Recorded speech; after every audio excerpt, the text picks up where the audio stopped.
Nosotros, Carlos Moreno, director de ventas Iberia de Columbia CENIDEL. Carlos, bienvenido. Muchas gracias. También está con nosotros Francisco Rodríguez da Chile, socio director de Lombia Capital. Francisco, bienvenido. Gracias, José Antonio. Y también nos acompaña John Zulueta, director de análisis en iCapital, asesores financieros y patrimoniales. John, bienvenido, buenos días. Buenos días. Bueno, ya tenemos fotografía de los bancos centrales. John, si quieres empezar, ¿cómo queda la política monetaria y sobre todo, dónde están los puntos ahora? ¿Pausa ya y luego pivote o pausa y esperar en Estados Unidos? Y si nos puede llegar en Europa incluso un recorte este año, parece poco probable, ¿no? Sí, bueno, la FED lo que comunicó la semana pasada es que se va a tomar un respiro en su política de subida de tipos, pero que se vaya a tomar un respiro y que vaya a hacer una pausa no significa que vaya a bajar los tipos, y eso es lo que el mercado está descontando. De hecho, de cara a los próximos 18 meses hay 200 puntos básicos de bajadas descontadas, y la FED lo que está diciendo es: he terminado de momento de subir los tipos, pero los voy a mantener en ese nivel tan alto, ¿no? Mantenerlos en ese nivel tan alto y por lo tanto no disminuirlos va a suponer un problema para los mercados. Francisco. Sí, nosotros creemos que al final tampoco tienes tanta visibilidad en el largo plazo, ¿no? Parece que los ciclos se van juntando entre Estados Unidos y Europa. Lo que sí está claro es que el inversor final, lo difícil en este contexto es tomar decisiones en base a factores exógenos sobre los cuales no tienes ningún tipo de control, ¿no? Que es justamente hacia dónde van a ir los tipos en el medio plazo. Quizás en el corto los bancos centrales lo tienen un poco más claro, pero el inversor final, a nosotros no nos ha llegado toda esa certidumbre, ¿no? Y el mercado es verdad que está descontando, nosotros estamos de acuerdo, un escenario mucho más positivo que quizás el que se avecina. De todas formas, para nosotros desde Lombia Capital un poco la conclusión es: hay que tener el control sobre los factores, digamos que los gestores tienen control, y esos son, de nuevo, volver un poco a la calidad y a los fundamentales de las compañías que en este entorno, a pesar de la incertidumbre, siguen haciéndolo muy bien, ¿no? Carlos. Para nosotros el mercado está, pues no sabemos si poniéndose demasiado positivo en el sentido de que van a bajar tipos. Si van a bajar tipos, la probabilidad entonces que está dando el mercado a que haya una recesión es más alta.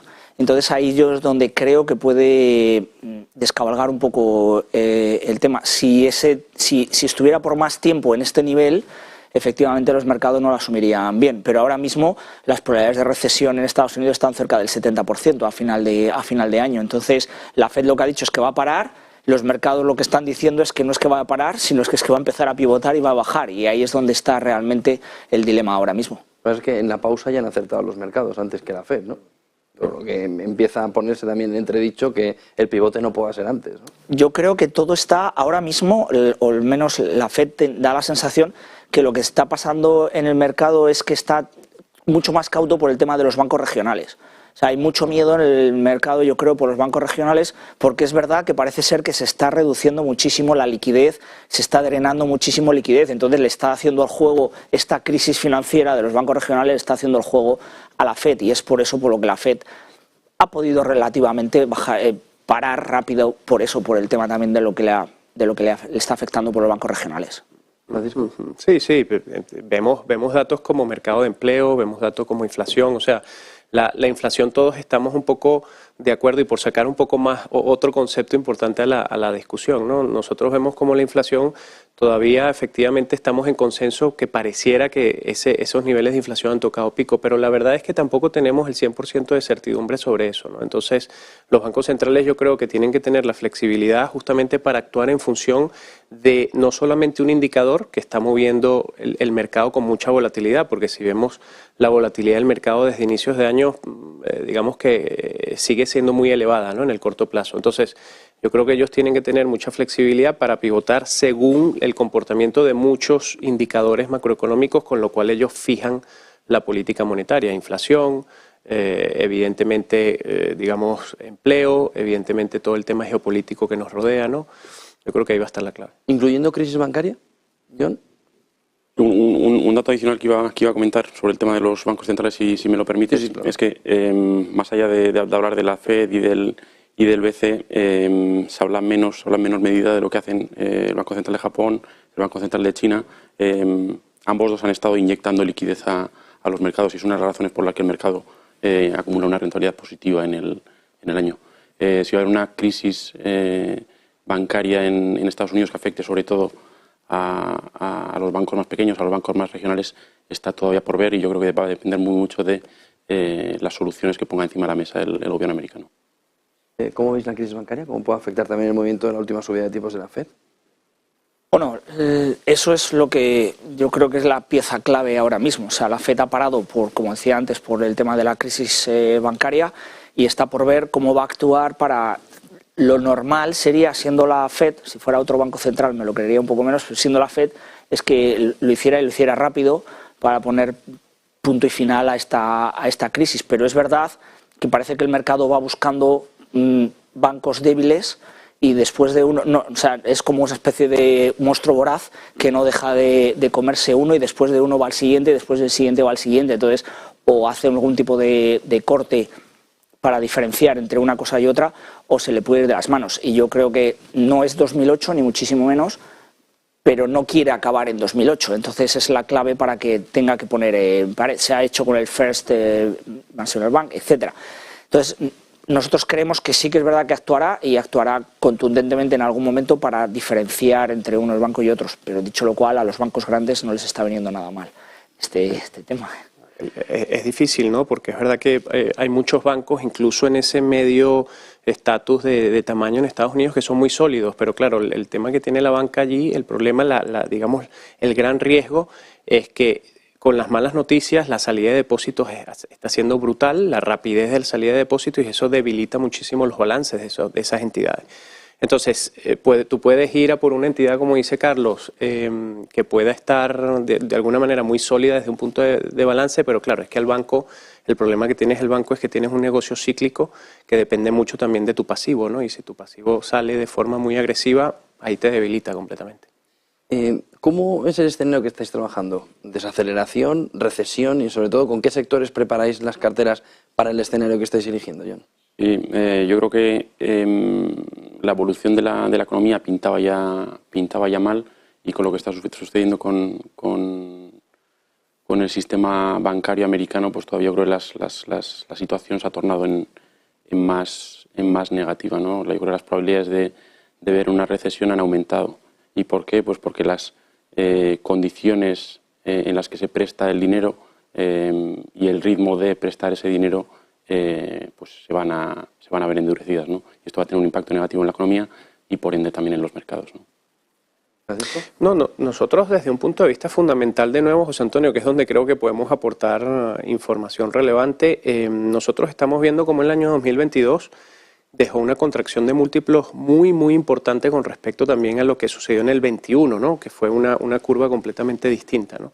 Entonces, 2022 te contrae muchísimo los múltiplos, y es verdad que las compañías, en nuestro caso, compañías de mucha calidad, además en sectores de alto crecimiento, que luego creo que hablaremos de eso, están logrando mantener unos márgenes por encima del 20-25%, están creciendo por encima del 17-18% en términos de beneficio por acción. Las ventas se mantienen bastante estables, con una ligera caída en cuanto a las expectativas para el año 2023, con lo cual es verdad que nosotros no sabemos si va a haber una recesión profunda, si no la va a haber. Lo que sí estamos un poco descontando, y vemos que nuestras compañías lo hacen, es una especie de desaceleración de esos beneficios empresariales, pero es verdad que el año 2022 lo que te dejó fue una caída de la cotización, muchas veces por razones poco racionales, que ha dejado un gap importante entre la correlación históricamente que ha tenido el desempeño operativo de la compañía y su rentabilidad, ¿no? Hoy en día hay una dispersión importante, con lo cual,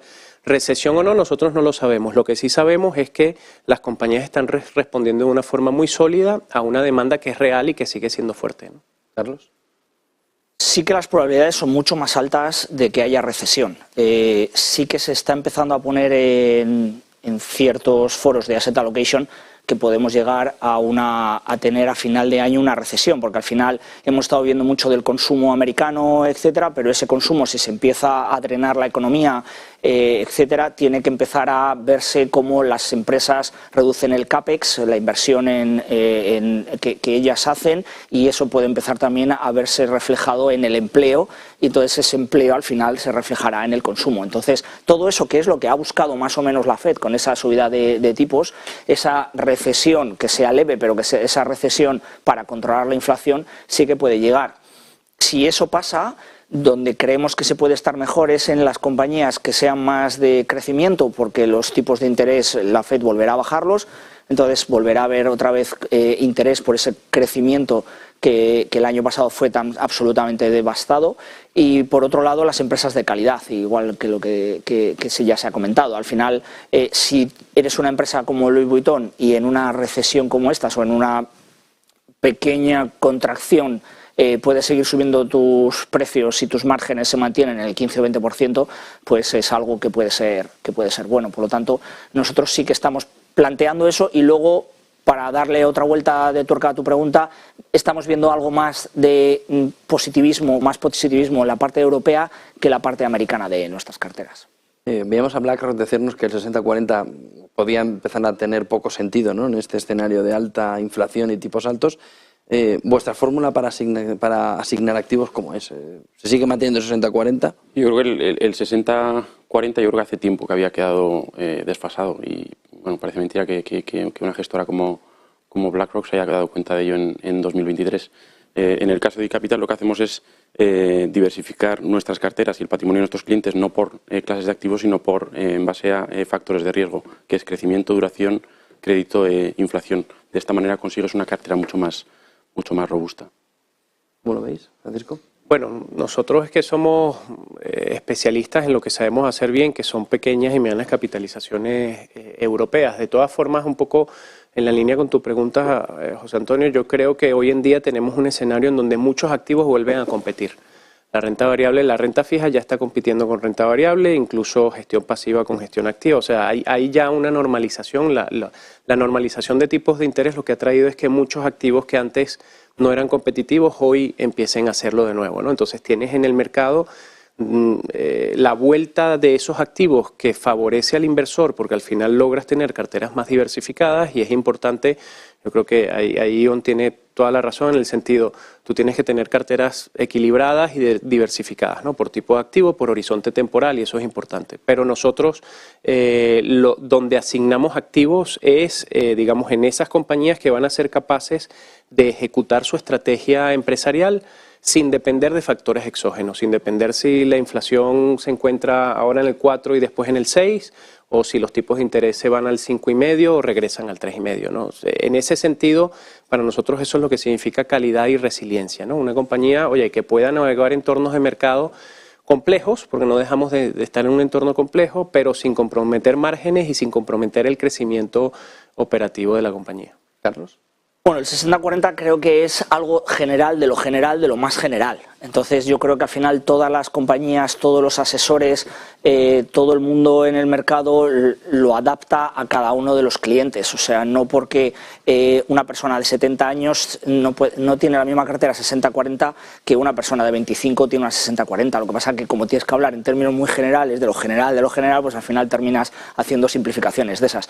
Yo creo que al final, ahora mismo el entorno para nosotros hay que estar cauto en renta variable después de todo lo que ha corrido, pero sí que no salirse del mercado, porque es complicado coger ese market timing. Eso es lo que nosotros vemos, y ahora mismo, por ejemplo, estamos más positivos en activos con duración, o sea, incluso gobiernos americanos, por ejemplo, con duración, algo más de crédito, y sin embargo en renta variable estamos algo más cauto. Insisto, estar cauto no significa estar fuera, estar cauto es estar en un perfil de riesgo que te asuma, en el que puedas dormir tranquilo con estos vaivenes que hay en el mercado.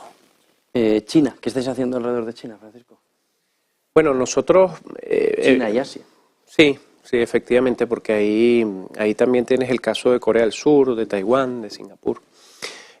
Nuestras carteras están expuestas de alguna forma a la reapertura china, en torno a un 10, un 15% más o menos de las ventas de nuestras compañías vienen de China y en ese sentido, bueno, esto es una buena noticia. Yo creo que es buena noticia en general, estés expuesto a China o no, porque si China estornuda también lo resiente el resto del mundo, ¿no?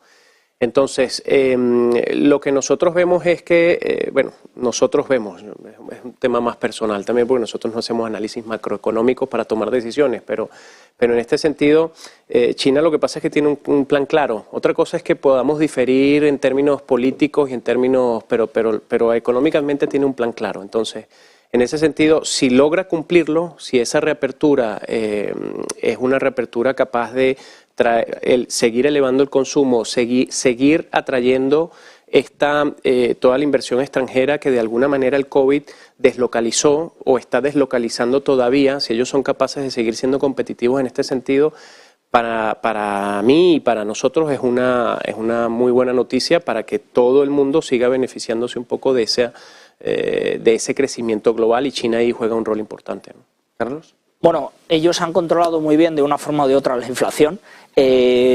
Con todo esto del COVID, como se pararon, pues al final, aunque solo sea por arrancar esa máquina tan grande, eso es bueno. El primer impacto es para ellos. El segundo impacto, que creo que es para nosotros más claro y más plausible, es el de Europa. Una de las razones por las que nosotros estamos más positivos, entre otras por como valoraciones y tal, en Europa versus Estados Unidos, es por China. Al final, el consumo demandante que tiene, por ejemplo, de artículos de lujo, de artículos europeos, esa demanda se incrementa y, como decía Francisco, eso es bueno para las compañías europeas. Por lo tanto, en segunda ronda, que es para nosotros en Europa, es mejor. En primera ronda es bueno porque que una máquina tan grande se ponga otra vez, se reactive, eso es bueno. Y luego ya para los perfiles que asuman ese riesgo de tener China o Asia en carteras, es una parte que puede ser interesante, pero siempre en su justa medida. ¿John? No, vamos, estoy de acuerdo con lo que han dicho los dos compañeros. Yo creo que era obvio que la reapertura de China iba a tener un efecto positivo en la economía y así lo están mostrando los indicadores adelantados y también que iba a tener un efecto positivo en el mercado. Esto está costando un poquito más. Dicho esto, más allá de nuevo, me parece una obviedad apostar por la rentabilidad China y asiática en este entorno de reapertura de la economía. Hay otros activos que también se pueden ver beneficiados, como es el crudo, y de esto se habla en menor medida. Al final, en el mercado de crudo existe un desequilibrio muy importante entre oferta y demanda. Último punto, inteligencia artificial, ¿qué estáis haciendo alrededor de ese movimiento que puede marcar a largo plazo, Francisco? Bueno, un segmento clave que nosotros creemos que tiene que estar expuesto porque es que además nuestra sociedad está demandando de forma estructural ya servicios que están muy ligados con la inteligencia artificial. Nosotros tenemos exposición directa e indirecta a algunas compañías que desarrollan en Europa, además. Hablamos de Europa y para reforzar el mensaje que también comentaba Carlos acerca de la ventana de oportunidad que nosotros estamos viendo en calidad en compañías europeas que además compiten con compañías americanas, con compañías asiáticas, pero claro, tienes que tener el tiempo y la capacidad para encontrar esas joyas europeas que son capaces de convertirse en esos campeones del mañana, ¿no? Pero la inteligencia artificial ahí juega un rol importante y aquí en Europa tenemos también desarrollos tecnológicos importantísimos. Yo creo que uno de los mensajes interesantes de trasladar a quienes nos escuchen es la inteligencia artificial tiene aplicaciones en muchas ramas de la economía y en muchos subsectores de la tecnología.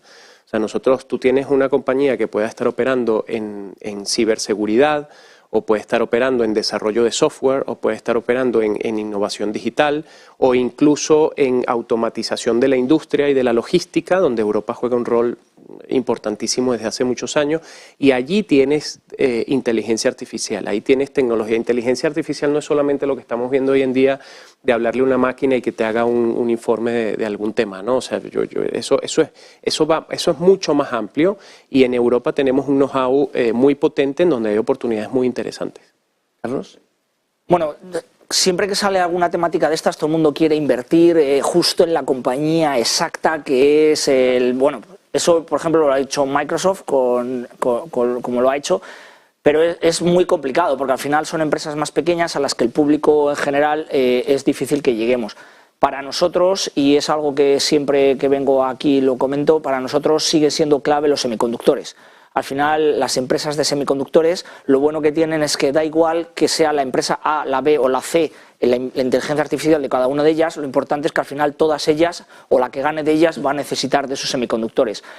Hay muchos semiconductores que son muy conocidos, y Nvidia creo que en el año lleva un 80% de beneficio este año, de rentabilidad este año. Nosotros, por ejemplo, no tenemos Nvidia porque nos parece una empresa muy buena pero relativamente cara, y hay empresas más pequeñas que tienen exposición a esos semiconductores, a esa tecnología con las que se puede ganar dinero. Pero lo importante de esto es que la tecnología es muy complicado de jugar haciendo market timing, insisto, en un día o 2 días, y entonces que ahora todo el mundo nos vea, invierta hoy mismo o no. Lo que hay que hacer es un progreso poco a poco, invirtiendo poco a poco dinero para al final crear una cartera que tenga vaivenes de mercado, que puedas asumirlos con un peso relativamente interesante. Para nosotros es muy interesante la tecnología, es muy interesante el sector de los semiconductores, y esto avala todo lo que venimos hablando de los semiconductores desde hace muchos años.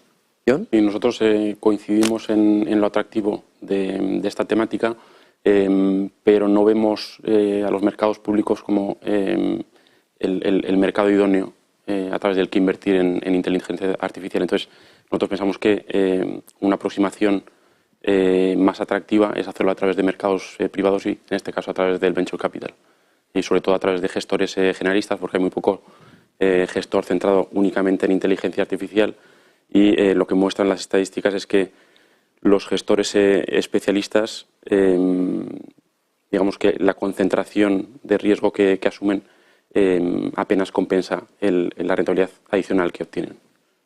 Pues muchísimas gracias a los tres. John Zuleta, director de análisis de iCapital, asesores financieros y patrimoniales. Buen día, buena semana, buen negocio. Francisco Rodríguez de Chile, socio y director de Lombia Capital. Buen día, buena semana, buen negocio. Gracias, igual. Y también estaba con nosotros Carlos Moreno, director de ventas Iberia de Columbia Threadneedle. Carlos, buen día, buena semana, buen negocio. Muchas gracias. 9:12, jornada en la renta variable europea en positiva. Vamos enseguida.